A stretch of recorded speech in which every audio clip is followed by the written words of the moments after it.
स्वस्थ नागरिक ही स्वस्थ देश का निर्माण कर सकते हैं। नमस्कार, मैं हूं नीता कौशिक और आप देख रहे हैं दूरदर्शन हरियाणा। आज वर्ल्ड लेप्रोसी डे के इस कार्यक्रम में आप सभी का हार्दिक स्वागत है।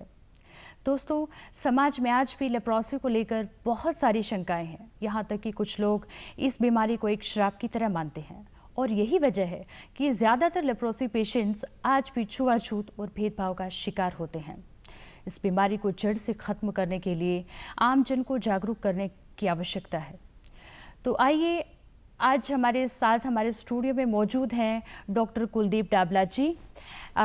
डॉक्टर कुलदीप डाबला जी, आपका बहुत बहुत स्वागत है हमारे स्टूडियो में। डॉक्टर साहब, आप सबसे पहले तो ये बताइए हमारे दर्शकों को कि लेप्रोसी जो है ये बीमारी क्या है और किस वजह से फैलती है, इसके कॉमन सिम्टम्स क्या क्या रहते हैं। इससे पहले कि मैं आपको लेप्रोसी के लक्षणों के बारे में बताऊं, उससे पहले मैं धन्यवाद करना चाहूँगा दूरदर्शन का ये प्लेटफॉर्म दिया, जिसके जरिए जो हिसार की जनता है या फिर सराउंडिंग जो पब्लिक है वो सब अवेयर हो पाएंगे और उम्मीद करता हूँ कि इस प्रोग्राम का, इस जानकारी का वो फ़ायदा उठाएंगे। रही बात लक्षणों की, लेप्रोसी जो है वो एक बैक्टीरिया है, माइक्रोबैक्टीरियम लेप्री, उससे ये फैलता है, जो कि एक ड्रॉपलेट इन्फेक्शन है। मींस जब किसी के अंदर इन्फेक्शन हुआ तो वो कफ करेगा या कोल्ड उसको होगा, तो वो जो ड्रॉपलेट्स हैं वो एनवायरनमेंट में जाएंगे और आसपास जो हेल्दी पर्सन उसके सराउंडिंग में है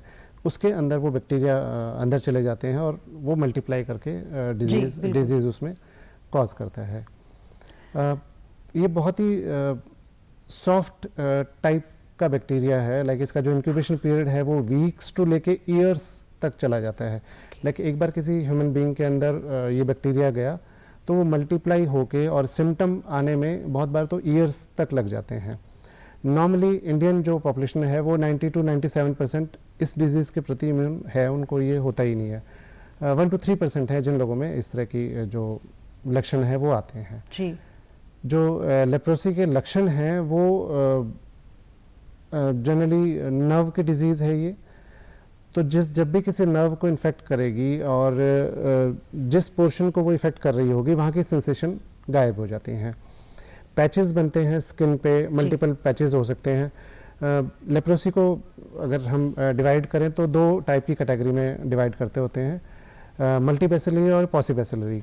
ये उसकी जो चमड़ी पे जिस तरह के चकते या जो पैचेस बने हुए हैं उसके आधार पे, अगर वो 1 से 5 हैं तो पॉलीबैसिलरी कहते हैं और 5 से ज़्यादा अगर उसकी बॉडी पे चकते बने हुए हैं तो वो मल्टीबैसिलरी। वो उसकी इन्फेक्टिविटी भी डिसाइड करती है। इन पैचेस का जो कलर होता है वो हमारी स्किन से अलग होता है। यस जी। वो डार्क कलर का या फिर तांबाई कलर का और चमकीली स्किन जो हो जाती है। इन पैचेस के साथ साथ जो नसें हैं, नर्व्स हैं, उनको भी इन्वॉल्व करती है। जो कॉमन नर्व्स हैं, कान के पीछे जो नसें हैं वो मोटी हो जाती हैं, या फिर कोहनियों पे, हाथों पे जो नसें हैं उनको फील करेंगे तो पता चलता है कि हाँ नसें मोटी हो गई। सर, स्किन के अलावा कोई और सिम्टम जैसे स्किन पर ही आते हैं या उसके अलावा हमारे जैसे फिंगर्स और टॉयज, इनका जो है वो साइज कहीं ना कहीं डिक्रीज होना स्टार्ट हो जाता है, तो इसके पीछे क्या वजह है? इनिशियल स्टेजेस में तो सिर्फ स्किन पे पैचेस ही बनते हैं और या फिर नर्व की जो थिकनेस है और वो पेनफुल भी रहती हैं, वो हो जाती हैं। हाँ, अगर उसको क्योर ही ना किया जाए, वो नज़दीकी स्वास्थ्य केंद्र में जाके अपना इलाज ही नहीं कराता है, बिल्कुल अनअवेयरनेस की वजह से या फिर गरीबी कह लो कि उसकी प्रायोरिटी शायद अपना काम धंधा हो जाता है, स्किन पे कोई पैच बन गया, सोचा ठीक है ना काम करते हैं, तो वो बहुत लंबा टाइम। ये जो बीमारी है लेप्रोसी की, ये बहुत लंबे समय से चली आ रही है। जैसे पोलियो और चेचक, बहुत सारी बीमारियां हैं जो कहीं ना कहीं काफी लंबे समय से चलती आ रही है। तो यहाँ पर एक सवाल उठता है कि हम इन बीमारियों को, इतने सारे प्रोग्राम्स, गवर्नमेंट भी बहुत सारी स्कीम्स चला रही है, बहुत सारे अभियान चल रहे हैं, उसके बावजूद हम इनको क्यों नहीं खत्म कर पा रहे हैं? इसके पीछे क्या वजह हो सकती है? मैम, ये कहना शायद पूरी तरह से सही नहीं होगा कि हम डिजीज को एलिमिनेट या ख़त्म नहीं कर पा रहे हैं। अगर थोड़ी सी बैकग्राउंड हिस्ट्री में जाऊँ मैं, तो 1955 में लेप्रोसी पे प्रोग्राम जो एक्टिविटीज़ जो स्टार्ट हुई थी गवर्नमेंट की तरफ से, जो नेशनल लेप्रोसी कंट्रोल प्रोग्राम के नाम से होती थी, कंट्रोल हो गया और वो प्रोग्रेस होते होते 1983 में इस प्रोग्राम का नाम चेंज होके नेशनल लेप्रोसी एलिमिनेशन प्रोग्राम हो गया था 1983 में। और 2004 आते आते इंडिया से जो लेप्रोसी है वो एलिमिनेट हो चुकी है। हो चुकी थी। अब वो हालात नहीं है कि पब्लिक हेल्थ बर्डन जो है वो लेप्रोसी अब नहीं बचा है। तो लेप्रोसी एलिमिनेट हो चुकी है और 2025 तक सरकार का इरादा है कि उसको हम इरेडिकेट कर दें, मींस पूरी तरह से जैसे कि हम पोलियो इरेडिकेट कर चुके हैं 2025 तक जी। और अभी भी अगर लाइक हम हिसार की बात करें तो हिसार में केवल 13 केस ही हैं लेप्रोसी के, और वो भी उस स्टेज के तो बिल्कुल नहीं है जो थोड़ी देर पहले आप बात कर रहे थे कि जो फिंगर्स हैं वो छोटी हो जाती हैं, उस स्टेज तक नहीं पहुंचते। वो स्टार्टिंग में पैचेस जो होते हैं वो चेकअप करा के और इलाज शुरू कर लेता है। और तो सर क्या है कि बीमारी एक पर्टिकुलर एरियाज में होती है, जैसे बोला जाता है और सुनने में भी आया है कि ये बीमारी ज़्यादातर गरीब लोगों में होती है या उन लोगों में होती है खासकर जो अनहाइजीनिक कंडीशंस पे सरवाइव करते हैं, वहाँ पर स्टे करते हैं। तो क्या ये सही है? कुछ हद तक आप कह सकते हैं, बट इसमें ये है कि क्योंकि इसका मैंने होस्ट बताया कि होस्ट सिर्फ ह्यूमन बीइंग ही है। ये लेप्रोसी जो बैक्टीरिया है सिर्फ ह्यूमन बीइंग में ही सर्वाइव करता है, बाहर कहीं नहीं है। तो जो ट्रांसमिशन होगा वो ह्यूमन टू ह्यूमन ही होगा, बीच में कोई होस्ट नहीं है। तो जब किसी एक को इन्फेक्ट हुआ तो जो सराउंडिंग में है वो लोग ही इन्फेक्ट होंगे, तो ऑब्वियसली जहाँ पे डिजीज ज़्यादा है उसके सराउंडिंग में ही ये डिजीज थोड़ी ज़्यादा रहेगी। और ये बात तो सही सर, है कि लेप्रोसी जो इरेडिक्शन है उसके लिए हमारी इंडियन गवर्नमेंट ने बहुत सारे प्रोग्राम्स इनिशिएट किए हैं, तो आप जरा हमारे दर्शकों को अवगत कराएंगे कि कौन कौन से जो प्रोग्राम्स हमारी गवर्नमेंट ने लेप्रोसी के इरेडिक्शन के लिए चलाए हैं? मैम दो तरह से चल रहे हैं प्रोग्राम, एक तो जो डिजीज है उसका क्योर जी और उसका फिर प्रिवेंशन।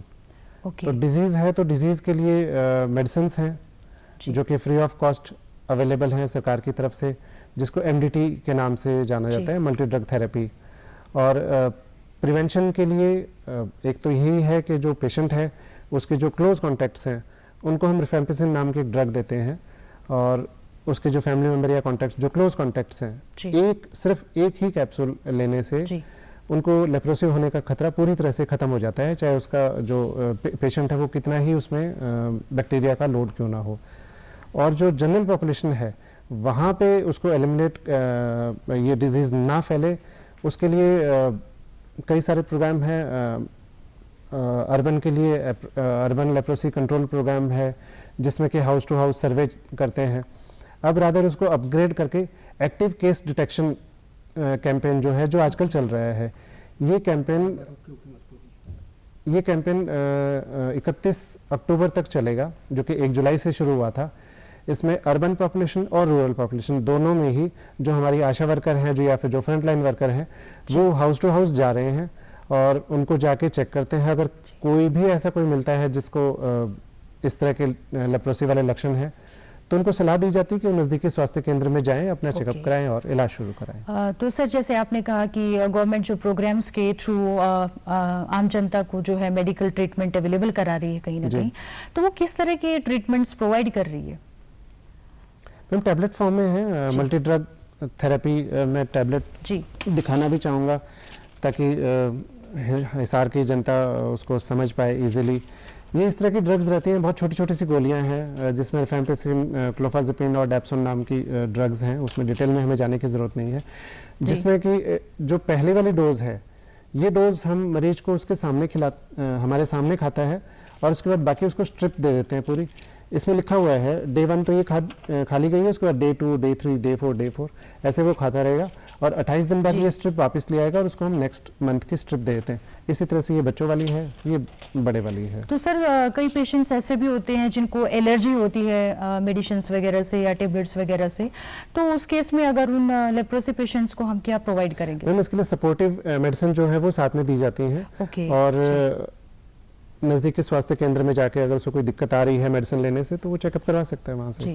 जैसे सर टीबी के काफ़ी सारे पेशेंट्स होते हैं और उनको रेगुलरिटी में ये मेडिकल ट्रीटमेंट दिया जाता है, तो क्या होता है कि वो पेशेंट्स थोड़ा सा सिम्टम डिसअपियर होने जैसे ही स्टार्ट होते हैं वो उस कोर्स को बीच में छोड़ देते हैं, तो क्या लेप्रोसी के ट्रीटमेंट में भी ऐसा कुछ होता है?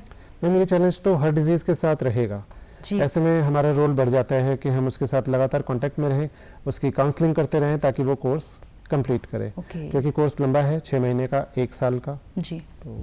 तो सर अगर प्रेग्नेंट लेडीज हैं जैसे और अगर वो लेप्रोसी से कहीं ना कहीं इन्फेक्ट हो जाती हैं, उनको लेप्रोसी हो जाती है, तो क्या उस केस में उनके बेबी को भी लेप्रोसी होने के चांसेस होते हैं? जी नहीं, ये अनुवांशिक बीमारी नहीं है। जी। ये जैसे कि मैंने बताया ड्रॉपलेट इन्फेक्शन से बैक्टीरिया से होती है। ओके। तो ऐसा नहीं है कि जनरेशन्स में जाएगी। बैक्टीरिया का अगर कांटेक्ट होगा तो होगा, जी। अदरवाइज ऐसा नहीं है कि प्रेग्नेंट लेडी है तो उसके बच्चे को जी, होगा ही बिल्कुल। होगा, तो उससे वो निश्चिंत रह सकती है। Sir, no doubt prevention is better than cure, ऐसा बोला जाता है, हर बीमारी के केस में ऐसा कहा जाता है। तो इसके बेसिस पर लेप्रोसी में कहाँ तक ये बात सही कही जा सकती है? हाँ, ये बात सही है कि इसका जानने के लिए जैसे मैंने अभी बताया कि हम डिजीज़ को समझें जी। कि डिजीज़ क्या है और कैसे फैल रही है, उस चीज़ों को हम समझेंगे, ऑब्वियसली फिर हम प्रिवेंशन कर ही पाएंगे। लाइक अगर हमें पता है कि पैचेस अगर हैं तो जाके चेक कराना है, दवाई खानी है, और जो हमारी फ्रंटलाइन वर्कर जब घरों में पहुंचती हैं तो उनको सहयोग करें, उनको जब भी अपनी जैसी भी दिक्कत है उनको वो खुल के बताएं। जी। लेप्रोसी के डायग्नोसिस के लिए किस किस तरह के टेस्ट किए जाते हैं और किस किस तरह का ट्रीटमेंट है जो उनको पेशेंट्स को अवेलेबल कराया जाता है, उन टेस्ट के बारे में थोड़ा सा हमारे दर्शकों को बताएं। लेप्रोसी का जो डायग्नोसिस है वो जनरली क्लिनिकली ही किया जाता है, लक्षणों के आधार पे ही किया जाता है। अगर पैचेस हैं, सेंसेशन नहीं है, नर्व्स की थिकनेस है, नर्व्स में पेन है, तो मोस्ट लाइकली है कि वो लेप्रोसी ही होगा। हालांकि माइक्रोस्कोपिक एग्जामिनेशन भी किया जाता है, जहाँ पे भी पैच होगा उसकी स्क्रैपिंग करके माइक्रोस्कोप के अंदर देखते हैं और उसमें वो बैसिलाई नज़र आ जाता है। लेकिन अगर वो नज़र नहीं भी आता तो भी क्लिनिकली ग्राउंड पे ज़्यादा लेप्रोसी को डायग्नोस करके और क्योर किया जाता है। तो सर, जैसे लेप्रोसी पेशेंट्स का ये कौन सा स्टेज होता है जहाँ पर उसको पलके झपकाने में दिक्कत होती है, उसकी अंगुली और अंगूठा का जो साइज होता है वो छोटा होता जाता है, उसकी हड्डियां हैं वो सिकुड़ जाती हैं, ये कौन सा स्टेज होता है? इनिशियली स्टेजेस में सिर्फ और सिर्फ डिसेंसेशन वाले पैचेस ही रहते हैं। जी। जब हम उस पर नहीं ध्यान रखेंगे और वो ज़्यादा लंबा पीरियड चला जाएगा, 6 मंथ 1 ईयर, तब जाके उस तरह की चीज़ें होती हैं जो कि आजकल जनरली नहीं देखने को मिलती है, जो कि पहले होता था। तो सर, क्या जो इनिशिएटिव में जैसे आपने बताया कि स्किन पर पैचेस हो जाते हैं, वो एक इनिशियल स्टेज माना जाता है लेप्रोसी पेशेंट्स के लिए, और ये जो साइज का छोटा होना या मतलब अंगुलियां और अंगूठे छोटे हो जाते हैं, तो क्या इन दोनों ही स्टेजेस में, जो इनिशिएटिव और फाइनल स्टेज माना जाता है, क्या इन दोनों ही स्टेजेस में लेप्रोसी पेशेंट्स को जो ट्रीटमेंट दिया जाता है वो बिल्कुल एक जैसा होता है या अलग अलग होता है? नहीं, इनिशियल स्टेजेस में तो सिर्फ टैबलेट देने से ही काम चल जाएगा, उससे वो क्योर हो जाएगा। लेकिन अगर डिजीज प्रोग्रेस हो चुकी है तो फिर सरकार की तरफ से और बाकी चीज़ों के भी प्रावधान है। जैसे फिंगर्स हैं वो टेढ़ी मेढ़ी हो गई हैं, या जैसे आप बोल रहे थे कि हड्डियाँ छोटी, हालांकि छोटी नहीं होती हैं, बट एनीवे अगर डिफॉर्मिटी कोई आ रही है तो उसके लिए रिकंस्ट्रक्टिव सर्जरी का भी सरकार की तरफ से प्रावधान है, जो कि सरकार फ्री कराती है, और हर सर्जरी के साथ साथ उस पेशेंट को 8,000 रुपये का इंसेंटिव भी दिया जाता है। और अगर वो डिजीज़ प्रोग्रेस हो चुकी है कि वो फिंगर्स उस तरह से डिफॉर्मिटी है या अल्सर्स बन रहे हैं, उसके लिए भी सरकार की तरफ से ये कुछ फुटवेयर हैं जिसको MCR फुटवेयर कहते हैं, माइक्रो सेलुलर रबर के बने हुए फुटवेयर हैं। ये पेशेंट को बहुत कंफर्ट देते हैं और उसके जो अल्सर होने की पॉसिबिलिटी है या फिर जो चोट लगने की पॉसिबिलिटी है, यानी कि पर्टिकुलरली यही प्रोवाइड किए जाते हैं, ये सरकार की तरफ से फ्री ऑफ कॉस्ट प्रोवाइड की जाती है। MCR फुटवेयर कहते हैं इनको, माइक्रो सेलुलर रबर के बने हुए फुटवेयर हैं। सर, लेप्रोसी की वजह से पेशेंट की स्किन पर काफ़ी सारे घाव हो जाते हैं और जिसकी वजह से उन्हें काम करने में दिक्कत होती है, तो ऐसे में सरकार जो मेडिकल फैसिलिटी प्रोवाइड कर रही है, ये बात सही है कि इस डिजीज़ को हम शुरू में अगर ध्यान ना दें, लेटर स्टेजेस पे पहुंच जाए तो इस तरह के घाव बन जाते हैं, जिसमें सरकार की तरफ से ये सेल्फ केयर किट है जो हम लेप्रोसी के मरीजों को देते होते हैं। इसमें सेवलॉन है, सोप है, बीटाडीन है, बैंडेज है, कॉटन है, स्क्रबर है, क्योंकि स्किन भी थिक हो जाती है तो वो स्क्रब करने के लिए इस तरह की ये सेल्फ केयर किट जो हम पेशेंट को प्रोवाइड करते होते हैं। जी।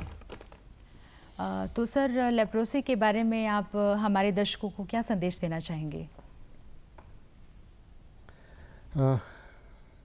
मेरा संदेश हिसार की जनता के लिए यही रहेगा। उस संदेश को सुनने से पहले जब हम लेप्रोसी जब भी दिमाग में आए तो हमें महात्मा गांधी को याद कर लेना चाहिए। आज जब हम लेप्रोसी को इतने अच्छे से क्योर कर सकते हैं, इतनी अच्छी अच्छी मेडिसिन्स अवेलेबल हैं, लेकिन महात्मा गांधी जिस दौर में थे उस दौर में लेप्रोसी को कोड माना जाता था, श्राप माना जाता था। उसके बावजूद महात्मा गांधी लेप्रोसी कॉलोनीज़ में जाते थे और उनकी केयर करते थे, सेवा करते थे। महात्मा गांधी हमेशा से ये मानते थे कि मानव मात्र की जो सेवा करने की ज़रूरत है, और इसके ज़रिए एक मैसेज हमें ये भी मिलता है कि ये छुआछूत का रोग नहीं है। महात्मा गांधी क्योंकि खुद ही जाके लेप्रोसी कॉलोनी में जाके लेप्रोसी के मरीजों की सेवा करते थे, उनकी वुंड्स का ध्यान रखते थे, उसके बावजूद महात्मा गांधी को लेप्रोसी नहीं हुई। दैट मीन्स कि ये छुआछूत की डिजीज़ नहीं है। यही बात हम सबको समझने की ज़रूरत है कि लेप्रोसी जो है वो छुआछूत का रोग नहीं है। जिस तरह से महात्मा गांधी मानव मात्र की सेवा करते थे, उसी तरह से हमें भी लेप्रोसी के अगर लक्षणों वाला कोई मरीज दिखता है, चाहे परिवार में है, रिश्तेदारी में है, दोस्तों में है, ऐसे कोई चकते जो डार्क कलर के हैं, तांबई कलर के हैं, स्किन चमकीली हो गई है, या फिर सेंसेशन उनमें ख़त्म हो गया है, या फिर जो नोड्यूल्स बन गए हैं कान पे या कान के पीछे, तो उसको हम एडवाइस करें नज़दीकी स्वास्थ्य केंद्र में जाए। और अगर वो डायग्नोज हो जाता है तो उसको हम शापित ना समझें, उसको हम कोढ़ी ना समझें। एक सिंपल डिजीज़ है, एक सिंपल बीमारियां हैं, जैसे खांसी जुकाम मलेरिया बाकी बीमारियां हैं, ऐसे ही बैक्टीरिया से होने वाली लेप्रोसी डिजीज़ है।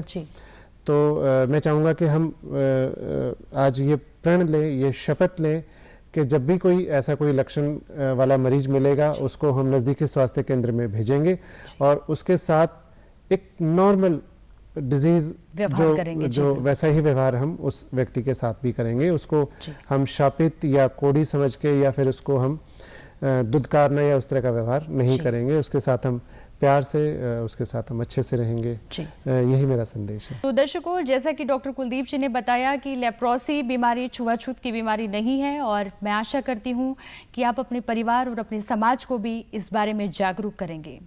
डॉक्टर कुलदीप जी, आप हमारे साथ हमारे स्टूडियो में आए और आपने अपना बहुत कीमती वक्त हमें दिया, इसके लिए आपका बहुत बहुत धन्यवाद। शुक्रिया नीता जी, थैंक यू।